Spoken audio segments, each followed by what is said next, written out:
I sampled it all, believe me. And that's why sometimes I cry at night, thinking of a God that allowed, that really, oh, let me tell you something. I laid in a parking lot one night when I was 18 or 19 years old. I'd just been beat with 2 blackjacks.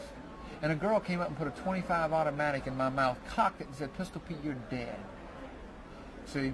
And as I laid there, I remember thinking in my mind, as blood was coming out of my face and everything, because it was opened up on both sides, I said, "Go ahead.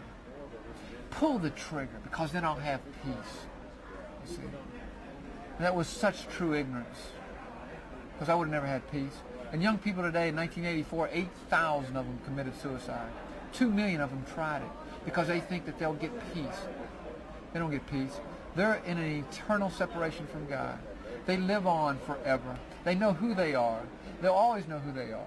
And they'll stand before God in judgment when Christ comes back. And people say to me, they say, "Well, Christ isn't coming back, even if he does for 1,000,000 years." Let me tell you what I tell young people or anybody. Jesus Christ comes back when you die. You see, because then you're cemented. Then it's there. I know people that are dying at this moment. Between about 90 people a minute die in the world. Over 120,000 a day die from different diseases, war, whatever. They're in eternity. They've known their choices. They went to a Billy Graham crusade. They laughed and they scoffed. But believe me, that day when you're there by yourself, you won't be with your priest or your pastor or your friends. You'll be there by yourself when you die. And none of them can get you into heaven. Because, see, in Matthew 7, 21, 22, 23, it says it very simply. It says, "Not every one that says to me in that day, 'Lord, Lord,' will enter the kingdom of heaven, but he who does the will of my Father who is in heaven. Many will say to me in that day, 'Did we not prophesy in your name? Did we, Lord, in your name perform many miracles and cast out demons?' And I will say to them, 'I never knew you. Depart from me, you who practice lawlessness.'" So you see, people can laugh. They can joke.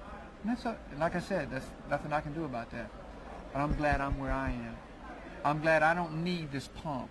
I don't need all the worldliness that is out there anymore. I'm glad that God chose to save me out of that. See, that's it. Because see, eternal life is free.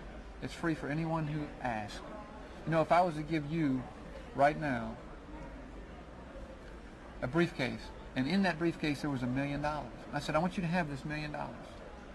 So, well, that's nice. Well, there's not a person in this hotel that would not take $1 million. Free. It's free. Take this $1 million. There's not anybody that wouldn't take that. But you know something? For 2,000 years, God's been trying to give people eternal life. Free. You can't accomplish anything for it. You can't work for it. You can't be baptized 1,500 times for it. You can't do anything for it. It's free. And people reject it. But it's free. I don't want it. And that's just where we are today.